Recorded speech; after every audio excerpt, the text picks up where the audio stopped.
Clemson basketball has already beaten Kentucky, Duke, and North Carolina this season. Are they blue bloods now? Let's bring in the squad. You're talking ball with the ACC squad.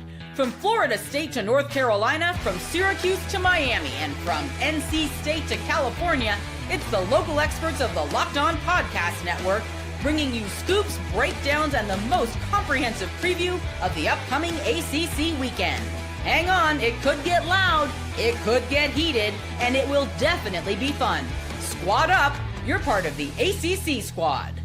And what a week it's been for Clemson, and welcome into the ACC squad. I am Alex Dono from Locked On Canes, got a full house today. Jackson Holzer from Locked On Syracuse, Kenton Gibbs and Grayson Boone from Locked On Wolfpack, JJ Jackson from Locked On Blue Devils, Isaac Shade from Locked On Tar Heels, and Morgan Thomas from Locked On Clemson. Folks, today's episode is brought to you by FanDuel. Right now, new FanDuel customers can get $150 in bonus bets if your first $5 bet wins at FanDuel. All right, so I mentioned an early season win against Kentucky, but just this past week, the Clemson Hoops team, they beat Duke on Saturday in a great performance, close game, nail-biter, and then a not-so-close game against the Tar Heels, a 20-point blowout where they led by as many as 26. But, man, I'm going to let Morgan from Locked On Clemson, I'll let you buy the first round, and, sir, take a victory lap with the week that your Hoops team is having. Yes, thank you so much, and appreciate being a part of the show because this is actually my first official squad show here. So I'm glad to be representing. And it's awesome because Clemson coming off, as you mentioned, a huge weekend. Kind of started off the beginning of the weekend a little bit nervous because there was that triple overtime loss. We'll move on with that. And then, heading into the weekend, it's like, man, we're going to face the big, giant, scary JJ and the Dukies down there, and they're going to come to town and they're going to just destroy us because they've got so much more talent than us. But what they didn't factor in is that Little John Coliseum can get really, really rowdy, and we did for sure and brought it to them. And I'll say, for most of the game, Duke was kind of ahead, but we kind of bottled up Cooper Flagg for most of the game, and then he got hot, but then the rest of the team on Clemson's side got hot too. So it was really fun and exciting. And to be honest with you, it was really cool to see Dickie V come back after 2 years, emotional, crying, and to give him a court storming performance from the Clemson Tigers was really awesome, even though secretively we all know he was there for Duke. But it was still very fun to see that. And then to tee it up with Monday night's game with the Tar Heels, we knew the Tar Heels were kind of reeling. They don't really know if they want their coach anymore. Isaac, you can tell me if that's true or not, but they don't really know what they're doing. And I felt like, you just can never keep out the Carolina Blue, right? So you just can't count them out. They are always one of the best teams in the ACC since I was born. But obviously Clemson got out really hot. Victor Locken, our Russian sensation, somehow has found a three-point shot, even though Brad Brownell would ask him to not do that. He goes out there, shoots 4 3-pointers, nothing but net, and has another 22-point game and multiple blocks, just dominating. If he can stay hot, coupled with Chase Hunter, maybe, just maybe, I know it's early February, but maybe they're getting hot at the right time. Hot at the right time would be an understatement. If you would have told me coming into that Duke game, Duke is going to make 3 times more threes than Clemson, and they're going to shoot 50% from deep, I saw there's no way in hell Clemson wins that ballgame. There's no way in hell, because coming into this, when Donald and I were breaking down again, we talked about the fact that 1 through 5, Clemson's got guys that can knock down the long ball. So if they are struggling from deep, or if you find a way to run them off the three-point line, you've got a shot. And you think number 1 draft pick, another first-round guy, Malawatch, Con Knipple in a year or two, probably going to be a first-rounder, early lottery guy as well. Next, I doubt that he's going to be a lottery guy this year. I could be wrong. I don't know. But all in all, I look at this and I say, man, Clemson's got no shot if you look at the game that way. Oh, they're going to play from behind too? Oh yeah, Duke's going to take care of this real easy. Lo and behold, like you said, Brownell and company just kept coming. They just kept coming. There was no quit in that team. They were winning every loose ball. They were diving. They did everything that they possibly could. And a little wet spot might have helped. I'm just saying. A little wet spot might have got Cooper. Thank you for saying it. Yeah, legit. Hell of a win for Clemson. And I'll tell you, I think it's interesting. We have a full house. Who do we not have here? Mr. Dalton Pitts. He said, the second in conference conversation might be over if Clemson beats Duke. Now he's not here. He has a scheduling conflict. Suspicious, if you may ask. I think somebody cut his Wi-Fi. I think it's a Wi-Fi issue with Dalton. It always is. Now, I look at this, and as I've said, I really do not like the person who said all good things must come to an end, because they're right every single time. And the nation's longest winning streak, unfortunately, had to come to an end this past weekend. It was a Hollywood ending for Dick Vitale to be back there. We know he was there for Duke. Supposed to be there a couple of weeks earlier for the Duke and Wake Forest game. We'll just go to Clemson this time. Lockton has a career day. What Shefflin and Chase Hunter were able to do, creating those extra possessions, was big time. That's where the game was won. Clemson out-rebounding Duke by 13 on the boards, because like we've said, Duke offensively was making their shots from the outside. Proctor goes off for 23. Cooper Flagg wasn't great for the first 35 minutes of this basketball game, but he proved why he's the best player in the entire country, because he willed Duke all the way back and nearly won the game for him. I guess, look, we won't see a perfect season. Hopefully Duke can grab that ACC regular season record by not dropping more than another game or two here on the way out. You got to give your credit to Clemson for the win that they got. By the way, yeah, that record is 17-3, is the best 20-game record we've had in the 20-game schedule. KG, for what it's worth, Conca-Nipple's a top 10 pick, my dude. So get on them draft boards and look at that. Yeah. Here's the thing, Dono, you let us off in the cold open talking about Clemson and the blue blood status. Yeah, man, they've beaten some blue bloods, but they are not a blue blood. Can I take this opportunity to do my Russian accent? Because this was you have a Russian accent? Oh, he has a Russian accent. It's an amazing accent. I got a Russian accent. So, the media was talking about, hey, you guys, you've beaten Kentucky, you've beaten Duke and North Carolina now, and then Victor Lockett says, well, I guess now you say we are blue bloods now here at Clemson. We blue blood. But it's happening. They're putting themselves into that conversation. No, they're not. They're a blue blood now. Like, all due respect to Clemson, right? But I think something was lost in translation for Victor Lockett, and that was the problem with this thing. He didn't understand, and he thought everybody was saying, "Are you guys just really good this year for a little bit of time?" And he was like, "Yeah, I think we're there." No, look, Clemson is a very solid basketball team. There is probably a list of 15 to 20 schools that would be in the blue blood conversation before we'd get to Clemson that are not yet there. And like Morgan's nodding along with that. That's not sour grapes or anything because Carolina lost. It's just the fact of the matter. That's the craziest thing I heard since I read on Tuesday that apparently we're going to rename Greenland Red, White, and Blue Land or some crap like that. That's what we're talking about here.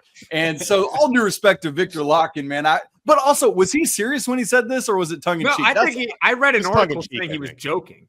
Okay, yeah, that was my assumption as well. Yeah. No, they're not a blue blood. I mean, they don't have. I mean, they could change this year, but they've never even made a Final Four. You don't have one Final Four in your program history, but now all of a sudden you start there one year and you beat Duke another year. Like, now you're a blue blood. Hold on a second. I think their coach said it best, that they're a blue blood slayer. That they've been beating the blue bloods this season. They've beaten Carolina. They've beaten Duke. They beat Kentucky. And so in that regard, I agree with you. I mean, they're beating all these traditional powers, but that doesn't make them a traditional power. I mean, think about UConn for a moment. We now recognize UConn as a blue blood. That took forever. And they have a much better history. Think about other programs that aren't blue bloods. Like, do people really think Indiana's a blue blood? Do people think anymore? Really about them. No, they're not. What? No. Okay. Here's the debate with debatable. Louisville is debatable. We can't talk about Clemson. What are we talking about right now? What about because I mentioned before the show, pre-show, I lumped in Syracuse as a blue blood, and the host of Locked On Syracuse said no. Absolutely not. No. What are you smoking? We got one national title. We got 6 Final Fours. Blue blood status is not. Blue blood status isn't as fluid as we're making it here. Blue blood, either you are one or you are not. You can be a blue blood that is currently going through a down period, which Indiana is, but they are absolutely. You cannot write the story of college basketball without meaningfully saying, hey, Indiana was very important for these decades. What are we doing here? Are you sure? Yeah, and that's the conversation people have is it's like salvation. Can you lose it? Right? Like, is blue blood status something that can be revoked? Like, are Indiana and UCLA still blue bloods? And I'm not saying I agree with that. I'm just saying that's the conversation people have. Is it something that you've got for life once you achieve it, or can a couple decades of suckery take it away from you? You know, that's a good point, because I think about this in football terms, and like Nebraska, like they obviously they had their day, and some people would say this about Miami as well, but I don't. Nebraska, to me, they were a blue blood in football at one time. Anymore, I don't know. Are we really doing this today?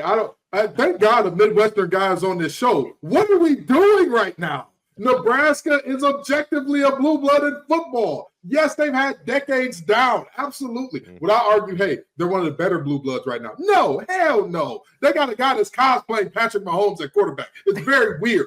But with that in mind, you can't argue that a team what Tom Osborne did there, what the greatest, they were what Notre Dame is now. They were that in the past for a very long time. And even beyond that, because many people still argue that what was it, 95 or 96 team was the greatest of all time. What are we doing here? We are just revoking people's blue blood status all Willard-nillard? This is crazy. My problem is that I get so caught up in their school colors, right?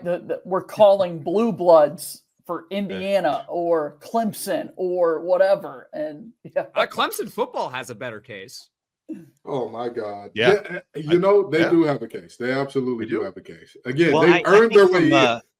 From Clemson's standpoint, obviously, as you mentioned, Jackson, it was definitely in jest. I watched the post-game press conference with Victor Locken, and he kind of was smiling the entire time he said it. So it's not realistic that we would think that. But I will say it's indicative of the team and the culture that they have right now. They're excited, they're joking, they're confident, and it feels good for me as a fan to watch the next 6 games unfold, and potentially the ACC tournament, and hopefully into the NCAA tournament. So I think this team is really gelled right now. They're locked in, and I look forward to seeing what they can continue to do. Obviously, the joke about blue bloods is not really very accurate for Clemson in basketball terms. And even in football terms, as you guys have mentioned, it takes a lot of time to just be able to build that up. I would even say I can understand where you're coming from Indiana's standpoint, because Indiana is one of those basketball teams that was really good kind of like when I was a baby, right, in the 80s. And then, if you're going to say that the Huskies have UConn have taken that, I almost think that they would not just earn it, but maybe almost kind of taken the baton from Indiana, because the UConn is now like the 2020s type of blue blood. So it seems like, it ebbs and flows in college basketball. I think it does the same in college football, because you're looking now, who knows, man, what happens when my daughter is 20, 25 years old? Will she still say that Alabama is like the legendary team that it once was? Because remember, in the 90s, Alabama wasn't a team anybody feared. So I do think it's cyclical. It's interesting how it goes, but there are definitely those teams I have on my list of Kentucky, Duke, North Carolina. I would probably, I don't even know. I almost wanted to say Michigan State, but I'm going to take that back, because they kind of say the word Kansas. Say the word Kansas. I will say Kansas. Yes, Kansas is up there for sure. I can't forget about them. Louisville. Louisville and Syracuse, I think they have a good argument as well. Hey, here's one thing I will say that I love that's happened for Clemson lately is there was like a 5-year stretch where Brad Brownell was the perennial hot seat guy. That conversation's over, and I'm really glad for Coach Brownell for that. He is cemented in for Clemson, and that's good news for the Tigers.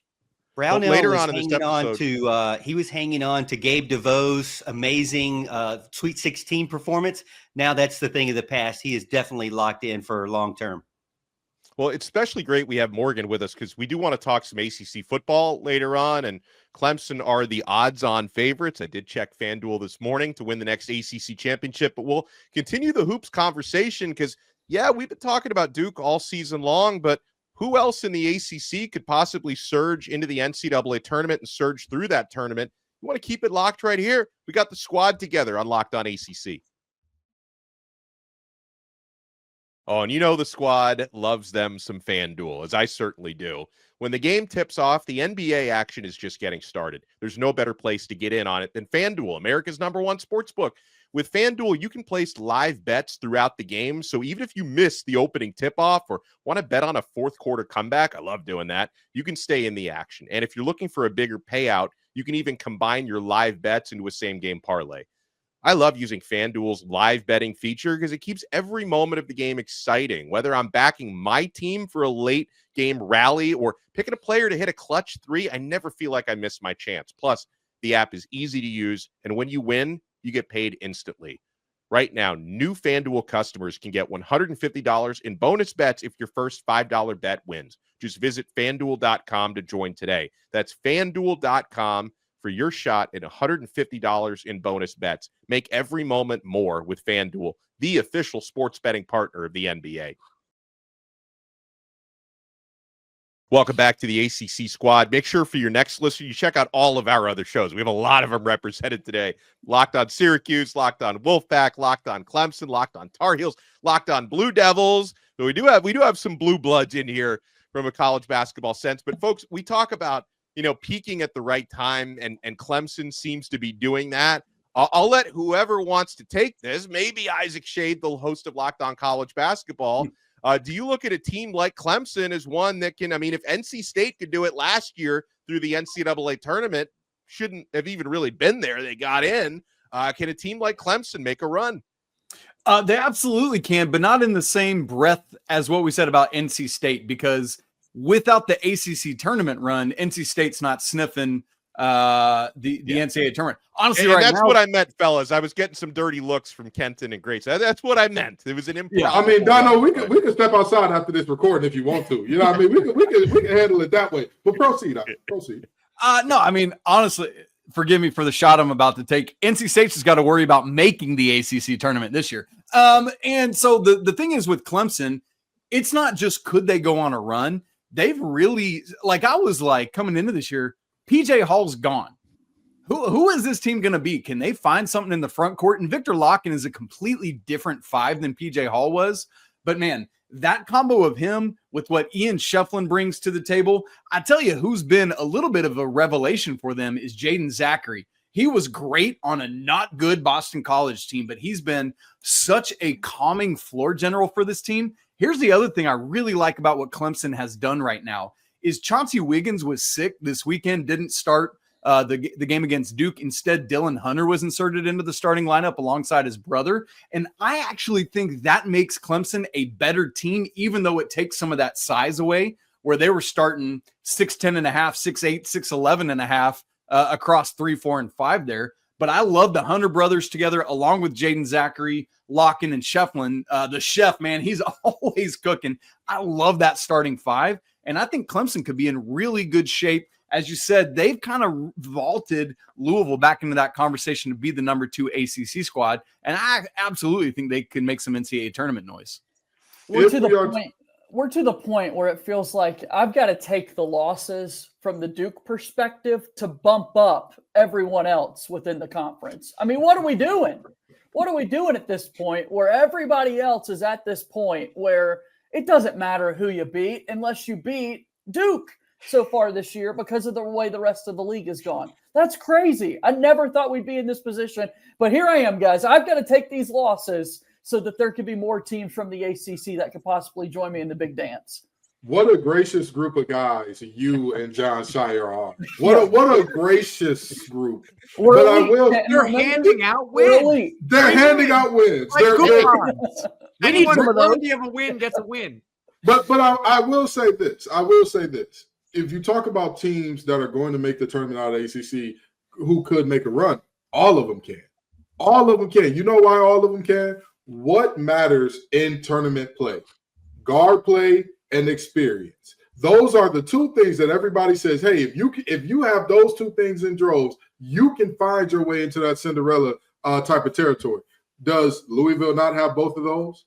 They've got their starting point guard has one of the best assist to turnover ratio. Yeah, Hepburn has one of the best assist to turnover ratios in the conference. Does Clemson not have those in spades? We're talking about Victor Locken. We're talking about the Boston College transfer. We're talking about a backcourt that can shoot that blood out of the damn ball.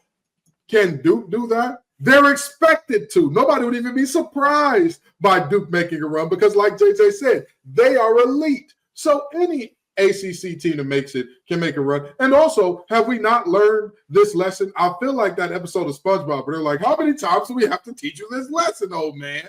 Because the ACC keeps being down. It keeps being worse here in a while. It keeps being, well, all the metrics show, and then we get to the tournament. And when we get on that line, when the ball tips off, all of a sudden you're looking up, well, where the hell are all these ACC teams coming for all these wins? So any ACC team that makes it has a shot based on the history and based on what I'm seeing right now. I just want to know why Clemson in the latest bracketology is projected only as a 7 seed. I saw that. How does that make any sense? Yeah. I mean, because you could sit here and tell me, well, they play in a weak conference. Sure, but they've beaten Duke and Kentucky, and they're 20-5. Can someone please explain how that's only a 7? Like, they should be a 5 or better. It makes no sense. I mean, does anyone have an explanation for it? Anyone? I'm not the bracketology guy, so I'm a shut up and be quiet. Let Isaac take this. It's mostly strength of schedule stuff. When you look at Clemson's record, not record, but strength of record, there's not the same level. They are up to 26 at KenPom. They were like 40th in the net. Do you know where you guys are as of like Tuesday, Wednesday, Morgan? I hadn't looked. The net, they're 27th. I just checked.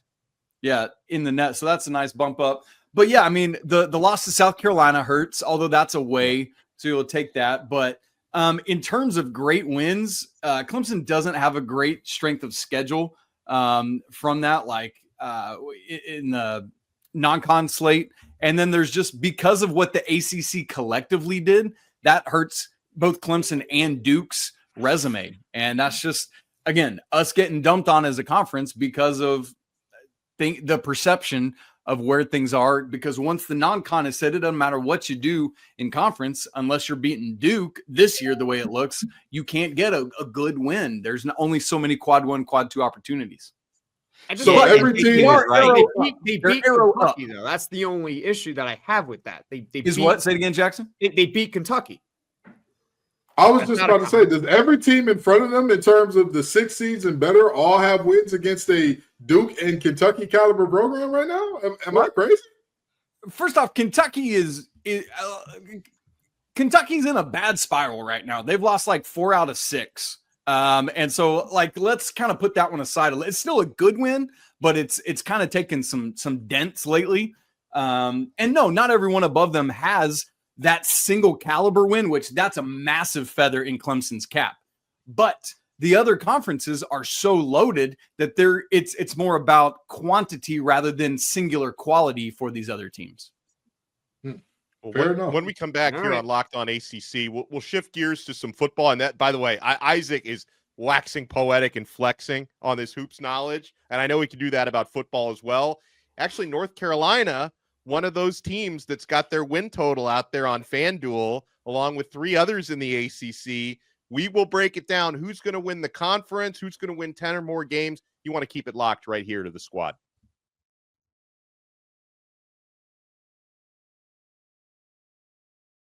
Thank you so much for making the ACC squad your first listen and your first watch today. Make sure you also check out Locked On College Basketball. I mean, you heard Isaac's breakdown on the bracketology. You can hear that stuff every single day with Isaac Shade and Andy Patton on Locked On College Basketball, available free wherever you get your podcasts, available free on YouTube. All right, so guys, I'm looking, and you guys know I love making those wagers at FanDuel.com.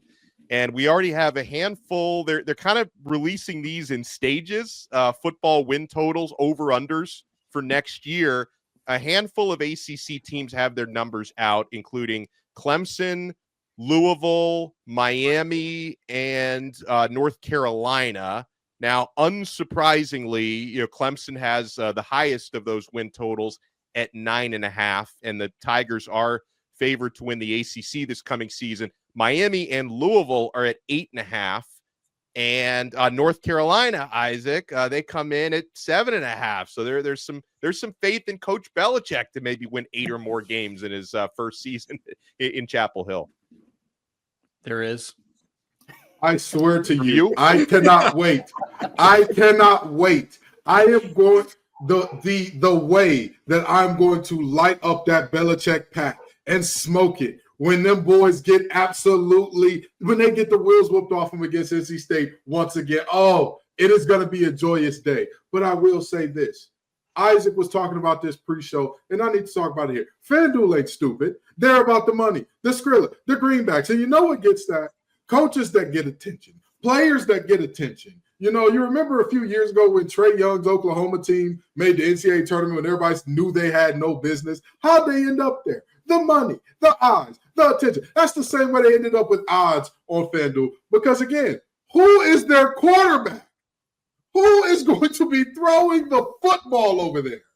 It could be Isaac for all we know. You know, like I am genuinely looking at this team saying, yes, please get them more press clippings, get them more belief, get them more hype. You know, we just put one William out of his misery in very bad fashion over here in Raleigh. We're ready to do it to another one. And this William just happens to date a 24-year-old. So at least he's going to have a young lady at home to help him recover and lick his wounds. Yeah, hey, did y'all say real quick? Did you see that picture of her wearing that Falcon shirt from the Super Bowl? Yeah. Was she even alive when that game was played?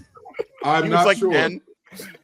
I'm not sure. I'm sure Bill Belichick's girlfriend is barely old enough to know a world where UNC beats NC State in football. So that's just how young that girl is. But we got to save this clip for if NC State actually loses. We really got to save it. We just got to play it on repeat. It would become the ACC squad national anthem if that happens. This is me rolling up that Belichick pack. This is me rolling it up. This is me rolling the Belichick pack up because I'm ready. I'm ready. We all thought. I don't care what happens in that game, but now I kind of do. I kind of want to see Carolina win this. You should. Yeah. I know who you are, Jackson. You're my foil. You are that guy for me. I know it. I know it. When I wake up and want to go right, something in you says left is the right direction because I know that about you, Jackson. But in all, go ahead. Go ahead. No, I was going to say, Dono, to answer your question, Carolina's schedule is pretty stinking easy, and so from that regard, yeah, they could hit 8. But it's not about, I mean, they might turn out to be really good because in the transfer portal era, you can flip things in a hurry. It's probably easier with basketball because you just need like 2 or 3 dudes to hit, and that's it. Obviously, you need more breadth and depth in football to make that happen. But I think if Carolina hits that over, it might be the Belichick of it all. But I think the schedule is going to have a ton to do with that if we're being honest. Yeah, I was going to say, I'm looking at their schedule right now. I mean, their toughest game, I mean, yeah, they got to play Clemson, but outside of that, it seems like every game is somewhat winnable to an extent. You're not going to win every single game. Like you're not running the table outside of Clemson, but can they get to 8 wins with that schedule? Yeah. Who's their second toughest game? Who is it? I'm honestly surprised that we haven't seen the Florida State Seminoles under over pop up yet, because I mean I'm sure that's going to be a big draw. That's a good point. Yeah. You know what's funny? So we can take a guess at that, because here's what we do have. Odds for Florida State to win the ACC, and we can kind of read between the lines and figure out what the over-under is going to be. And by the way, they don't have an over-under yet for SMU, which is interesting because SMU is going to be one of like the top 4 favorites to win the conference. So you got Louisville and Miami 8.5, Clemson 9.5, UNC 7.5. But I'm also, guys, on FanDuel, I'm looking at the odds to win the ACC. Clemson is a plus 270 favorite. They have Miami second at plus 310. They have SMU third at plus 440. So I would guess SMU's over-under is going to be 8.5, same as Miami and Louisville, because then you have Louisville at plus 500, Georgia Tech at plus 1,300. And then how about this? They give Florida State actually the 6th best odds to win the ACC at plus 1,600. So I was figuring maybe their win total would be about 5.5, but maybe it's 7.5, because they actually have better odds to win the ACC than North Carolina do, which kind of surprises me, given North Carolina's schedule. That's FanDuel saying we don't want to get killed just in case Florida State lives up to its name. If you have them too low, then every single person is going to bet up on Florida State. If you have them at plus, 4,000 or plus 3,500 with Virginia Tech, you're going to get a lot of Florida State fans hitting those odds. And then if you put Florida State's over-under at 4.5 or 5.5, if they live up to their name, they're going to be bowl eligible at minimum. So this is kind of FanDuel being smart. They're hedging their bet here, and that's why they're putting them so high. Donna, no faith in Manny Diaz? Is that what I'm hearing? Is there a reason you no Duke, no apparently not, because let me keep going down the list. So Florida State at plus 1,600 with the 6th best odds. Then you get UNC at plus 2,000, and then you get Duke. So that would give them the 8th best odds. To me, honestly, you could probably flip Florida State and Duke, and I could live with that. But Jackson made a good point as to why Florida State is where they are. Let me tell you something. If Florida State is at 7.5, y'all going to turn me into a degenerate. Get me my cigarettes and get me my subscription to Russian table tennis, because I need to get in on this betting action. With Dono announcing. Exactly. With Dono doing the announcing, because I'm telling you right now, 7.5 for Florida State, I'm fading that under all day, yesterday, tomorrow. As a matter of fact, get the flash in here so we can go back in time and I can fade it up twice. I am telling you right now, Florida State did great things in the portal, sure. But again, they have a I got a flux capacitor here for you, so we can go back. Please do. Let's hop in the DeLorean. Let's me and the doc go ahead and make sure that we get extra money on Florida State under 7.5 next year. Hey, Dono, can you help me? I must have had trouble hearing. Where were the Wolfpack on that list? I didn't catch their odds yet. Yeah, I didn't hear it. Hold on. I got to click the show more button on FanDuel.com. Okay.